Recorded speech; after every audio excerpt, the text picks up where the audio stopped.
الحمد لله نحمده ونستعينه ونستغفره ونؤمن به ونتوكل عليه ونعوذ بالله من شرور أنفسنا ومن سيئات أعمالنا من يهده الله فلا مضل له ومن يضلل فلا هادي له ونشهد أن لا إله إلا الله وحده لا شريك له ونشهد أن محمدا عبده ورسوله.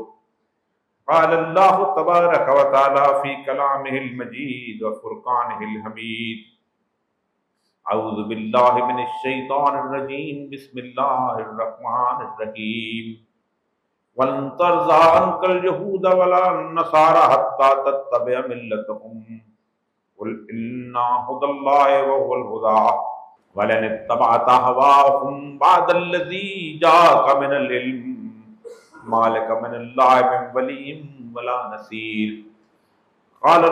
قال رسول الله صلى الله عليه وآله وسلم: بدأ الإسلام غريبا وسيعود غريبا فطوبى للغرباء. رب اشرح لي صدري ويسر لي أمري واحلل عقدة من لساني يفقهوا قولي. صدق اللہ العظیم. حضرات گرامی، اس وقت ملت اسلامیہ جس قسم کی صورتحال کا شکار ہے اور جس طرح کے ہمارے ہاں تبصرہ نگار، حکمران اور بے شمار لوگ جو ہیں اس ساری کیفیت کو پیش کر رہے ہیں اور طرح طرح کے مختلف قسم کے آنے والے وقتوں کے ڈراوے آپ کو دکھائے جا رہے ہیں، آج اس موضوع کے اوپر قرآن پاک کی سورہ بقرہ کی ایک وارننگ کے ساتھ میں آغاز کر رہا ہوں، اور پھر میں بتاؤں گا کہ یہ جنگ جو ہے، جو کہ گزشتہ تقریباً 75 سال سے جس کا آغاز ہوا ہے، اس کا آغاز تو بہت پہلے سے ہو چکا تھا، وہ جنگ خالصتاً ایک مذہبی جنگ ہے جس کو ہم مذہبی سمجھیں نہ سمجھیں، لیکن یہودی اس کو ایک مذہبی جنگ کے طور پر لیتے ہیں، اور انہوں نے اس مذہبی جنگ کی تیاریاں جو ہیں آج سے تقریباً 200 سال پہلے شروع کر دی تھی. قرآن پاک کی سورہ بقرہ کی آیت ہے: وَلَن تَرْضَىٰ عَنْكَ الْيَهُودَ وَلَا النَّصَارَىٰ. دیکھو، یہود اور نصارہ، یہودی اور عیسائی تم سے کبھی راضی نہیں ہو. اللہ کہہ رہا ہے، کوئی حدیث نہیں سنا رہا ہوں کہ اس پہ آپ کہیں کہ اس کا راوی کہاں سے آ گیا، کوئی کسی اور دوسرے مولوی کی، کسی امام کی بات نہیں کر. اللہ کہہ رہا ہے یہودی تم سے اور عیسائی تم سے کبھی راضی نہیں ہوں گے حتی تتبع ملتہم، جب تک، تتبع کہتے ہیں اتباع کرنا. ہمارے بارے میں کیا آتا ہے کہ ہم رسول کی اتباع کریں، رسول کے نقش قدم پر چلیں. جب تک آپ ان کی ملت کی اتباع نہیں کریں گے، جب تک آپ ان کی ملت کے نقش قدم پر نہیں چلیں گے. ملت کہتے ہیں وہ پوری کی پوری قوم جو وہاں آباد ہے، ملت ابراہیم، حضرت ابراہیم کی ملت. جب تک آپ ان کی پوری قوم کی اتباع نہیں کریں گے وہ آپ سے راضی نہیں ہو جائیں گے. وارننگ، قیامت تک کی وارننگ ہے. بے شک جو مرضی کر لو، کیا جو ہم اسرائیل کو تسلیم کرتے ہیں، کیا جو ہم یہ کرتے ہیں کہ ہم ان کے ساتھ اٹھتے ہیں بیٹھتے ہیں، کیا جو ان کی چیزیں خرید، جو بھی کہہ دو، اللہ کہتا ہے نہیں، کبھی بھی تم سے راضی نہیں ہوں گے. پھر اگلی وارننگ بڑی کمال ہے: قل ان ھدی اللہ وھو الھدی. آپ کہہ دیں کہ جس کو ہم نے یہ چیز بتا دی، یعنی یہ علم آ گیا اور اس کو ہم نے باقاعدہ ہدایت دے دی، یہ بتا دیا کہ تم سے راضی نہیں ہوں گے، اللہ کہتا ہے وَلَئِنِ اتَّبَعْتَ أَهْوَاءَهُمْ بَعْدَ الَّذِي، اس کے بعد اگر وہ خواہشات نفس کی پیروی کرتے ہوئے چلے گا. خواہشات نفس کیا ہیں؟ میرا دل کہتا ہے کہ نہیں یار، کو اچھا نہیں لگتا کہ وہ یہودی دیکھو نا، وہ کتنے زبردست قسم کے انہوں نے وہاں پر جب فیکٹریاں آباد کی ہوئی ہیں، علم دیکھیں ان کے پاس کتنا ہے. میرا نفس کہتا ہے کوئی کتنے میری نوکریاں ہیں، دوسری چیزیں، سارا کچھ. ہمارا کیا مسئلہ ہے، ہم اسرائیل کو تسلیم کر لیں، پاکستان کا کیا جاتا ہے، ہم یہ کر لیں. یا عرب وہاں پر رہ رہے ہیں، ساری زندگی ہم جنگ کرتے رہیں گے ان کے ساتھ، ساری زندگی ہم لڑتے ہی رہیں۔ یہ جب آپ نفس کی پیروی کرنے لگتے ہیں، اپنی خواہشات نفس کی پیروی کرتے ہیں، اللہ فرماتے ہیں کہ پھر کیا ہوتا ہے، مالکم من اللہ بن ولی بلا نصیر، پھر اللہ کہتا ہے میری طرف سے تمہاری مدد کرنے والا کوئی نہیں آئے گا۔ اللہ تم سے ہاتھ اٹھا، پھر خود ہی لڑو، پھر جو مرضی، پھر تو تم جیسے تم ہو ویسے وہ ویسے، پھر تم لڑو میدان کرو، میں تمہاری کوئی مدد نہیں کروں گا۔ یہ ہے وارننگ۔ اور وارننگ کے ساتھ دوسری چیز میں رسول اکرم صلی اللہ علیہ وسلم کی حدیث آپ کے سامنے میں نے پیش کی ہے۔ آپ نے فرمایا بدأ الاسلام غریبا، اسلام کی ابتدا اجنبیت سے ہوئی تھی۔ 4 لوگ تھے، نہ کوئی سردار، نہ کوئی قبیلے کا بڑا، نہ کوئی سرمایہ دار، نہ کوئی ایسا تھا جس کو مکے کے اندر کوئی عزت و توقیر والی صورت اس طرح کی ہو جیسے کہ ہمارے معاشرے میں ہوتی ہے۔ جو پوچھا تھا نا اس نے، نجاشی نے، کہ بتاؤ جو نبی جس کی یہ پیروی کرتے ہیں اس کے ماننے والے کون ہیں؟ فرمایا سارے راندہ درگاہ، کوئی حبشہ سے اٹھ کے آیا ہوا غلام ہے، کوئی کہیں اور سے اٹھ کے آیا ہوا ہے، کوئی ریڑھی چلانے والا ہے، کوئی کھجوریں بیچنے والا ہے۔ فرمایا پھر سچا نبی، پھر یہ نشانی ہے کہ اس کے سچا نبی۔ اللہ کے رسول فرماتے ہیں کہ اسلام کی ابتدا اجنبیت میں تھی، نہ معاشی نظام ہمارا، نہ سیاسی نظام ہمارا، نہ کوئی اور قسم کا نظام ہمارا، نہ معاشرت کا نظام ہمارا۔ وَسَيَعُودُ غَرِيبًا، اور آخر میں ہم پھر اجنبی ہو جائیں گے۔ یعنی پوری دنیا میں اللہ کے رسول فرماتے ہیں بالکل ویسی حالت ہو جائے گی جیسی ہماری ابتدا میں مکے میں تھی، کہ نہ ہماری کوئی حکومت ہوگی، نہ ہماری بادشاہت ہوگی، نہ ہمارا سیاسی نظام ہوگا، نہ ہمارا معاشی نظام ہوگا، نہ ہمارا اخلاقی نظام ہوگا، سب ہم سے لے جائے گا۔ لیکن اللہ کا رسول کہتا ہے وَطُوبَىٰ لِلْغُرَبَاء، میں بشارت دیتا ہوں، خوشخبری دیتا ہوں ان لوگوں کو کہ جو اجنبی ہونا پسند کریں گے۔ کہا جاتا ہے نا ہم عالمی برادری میں تنہا ہو گئے، اللہ کا رسول کہتا ہے بشارت اس کے لیے جو عالمی برادری کے لیے تنہا ہو جائے۔ اس کے بعد اب یہ پوری کی پوری صورتحال کو اب تھوڑا سا یہاں تک لانے میں ہم آپ کے ساتھ تھوڑا سا میں ایک تاریخ کے جسے کہتے ہیں نا ان چیزوں سے آپ سے گزارتے ہوئے آپ کے ساتھ ذرا گفتگو کروں گا کہ اس وقت کی صورتحال میں یہ جنگ جو ہے یہ مذہبی جنگ کیسے ہے۔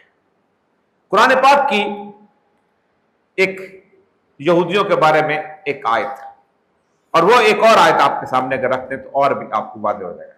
لَتَجِدَنَّ أَشَدَّ النَّاسِ عَدَاوَةً لِلَّذِينَ آمَنُوا الْيَهُودَ وَالَّذِينَ أَشْرَكُوا، اے اہل ایمان تم میں سے عداوت اور دشمنی جو ہے وہ 2 طبقے کریں، قیامت تک تمہارے 2 دشمن ہوں گے، ایک یہودی اور ایک وہ جو کہ کھلا شرک کرتے ہیں۔ کھلا شرک کہاں ہوتا ہے اس وقت؟ بھارت میں، جہاں مکے کی طرف بت پوجے جاتے ہیں، کہیں اور نہیں ہوتا۔ عیسائی کھلا شرک نہیں کرتے، وہ کہتے ہیں نہیں حضرت اللہ نے ان کو بیٹا تھا اور یہ تھا، کچھ توجیہ کر دیتے ہیں اور اثرات، لیکن خالصتاً شرک جو ہے وہاں پر ایک یہ آیت جو ہے بڑی اہم ہے۔ ایک دوسری چیز جس کے بارے میں اللہ تبارک و تعالیٰ فرماتا ہے کہ یہ جو یہودی ہیں ہم ان کے اوپر ہم ذلت اور مسکنت جو ہے وہ باؤ بغضب من اللہ جو ہے ضربت علیہم الذلۃ والمسکنہ باؤ بغضب من اللہ۔ لیکن ایک اور آیت میں آل عمران کے اللہ اینما ثقفوا الا بحبل من اللہ وحبل من الناس، کہ یہ کبھی بھی ان پر ذلت جو ہے ختم نہیں ہوگی جب تک یا تو اللہ کی بات مان لیں گے تو ٹھیک ہو جائیں گے، یا پھر انسانوں میں سے کوئی گروہ ان کی سپورٹ کرے گا تب ٹھیک ہوں گے۔ اس ساری صورتحال کے بعد سورہ بنی اسرائیل کی جن آیات سے میں آغاز کرنے والا ہوں اور اب تک یہاں پر لے کے آؤں گا، اس کو آپ اگر آپ سامنے رکھ کے اگر ہم چلتے ہیں تو پھر آپ کو، اور میں آج آپ کو قطعاً کوئی تاریخ کی کتابیں احادیث کی بات، خالصتاً بنی اسرائیل کے بارے میں قرآن کی آیا، قرآن میں کچھ 37% تذکرہ ہے یہودیوں کا، قرآن کو گپ شپ کی کتاب نہیں، نعوذ باللہ۔ کیوں کیا اللہ نے؟ بتانے کے لیے کہ یہ کیا ہوگا اور ہونے کے بارے میں۔ اللہ فرماتے ہیں وَقَضَيْنَا بَنِي إِسْرَائِيلَ فِي الْكِتَابِ لَتُفْسِدُنَّ فِي الْأَرْضِ مَرَّتَيْنِ وَلَتَعْلُنَّ عُلُوًّا كَبِيرًا۔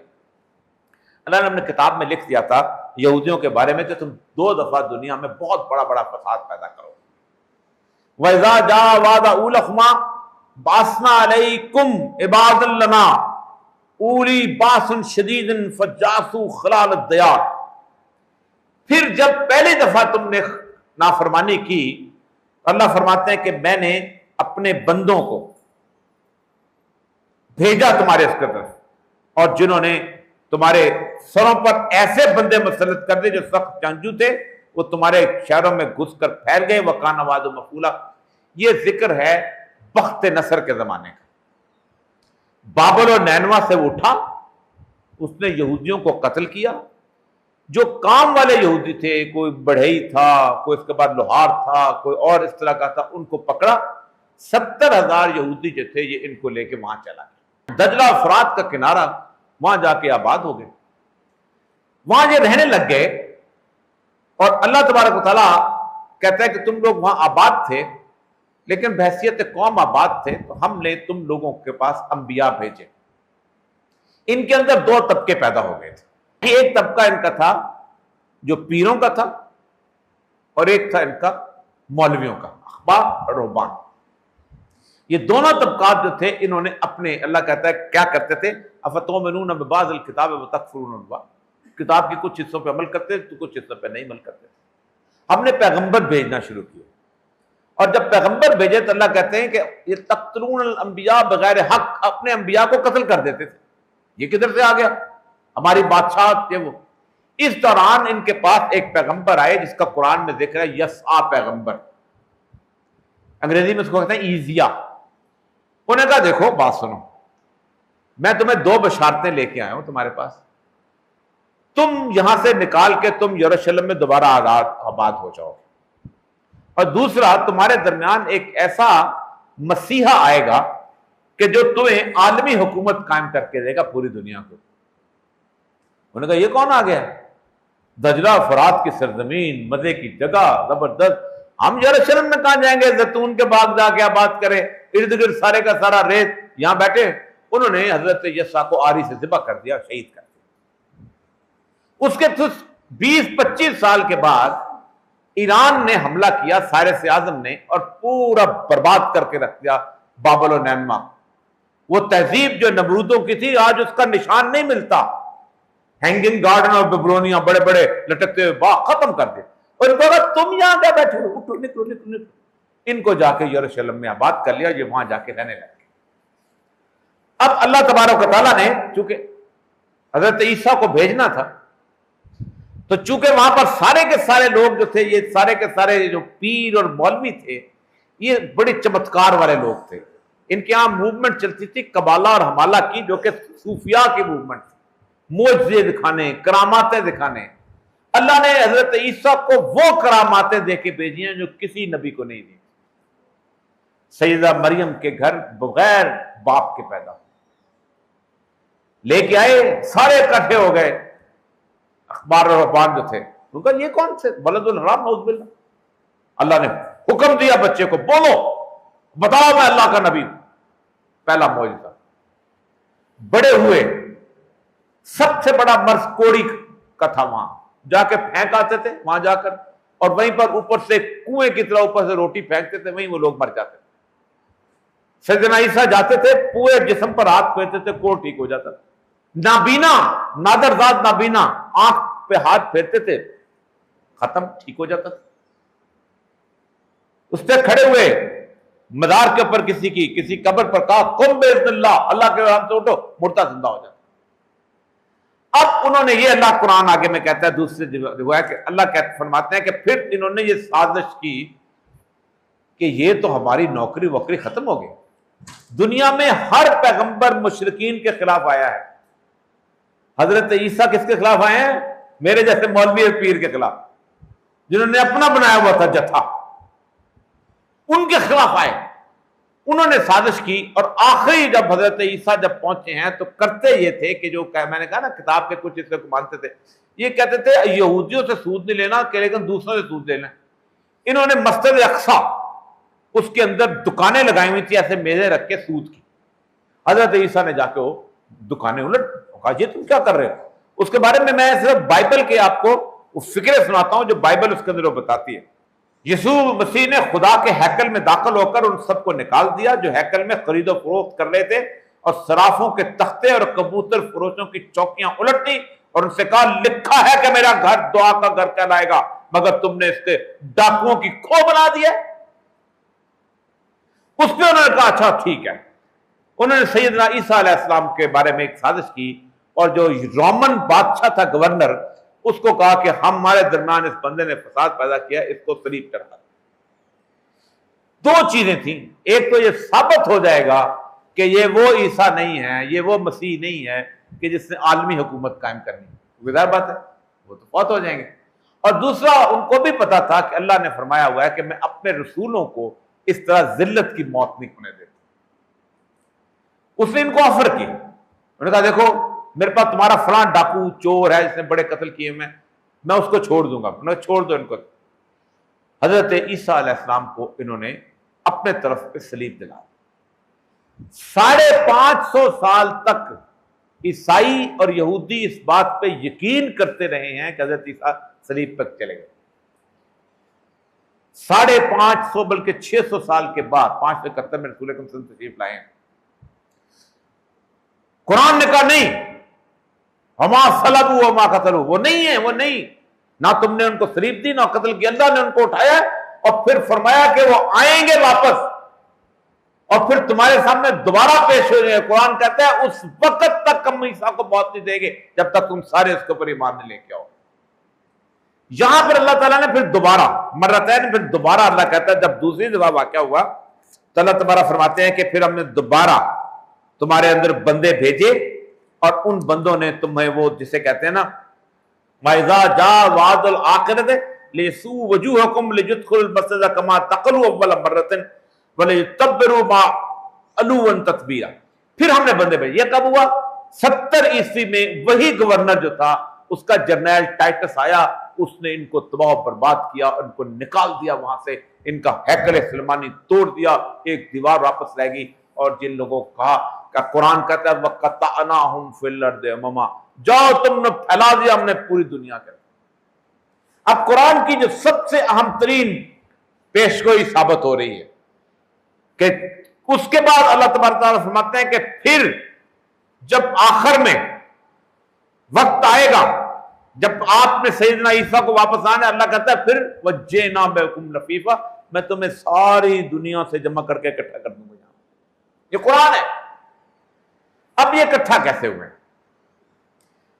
2000 سال تک انہوں نے مارے کھائی ہیں بہت بری طرح. ضُرِبَتْ عَلَيْهِمُ الذِّلَّةُ وَالْمَسْكَنَةُ وَبَاءُوا بِغَضَبٍ مِّنَ اللَّهِ.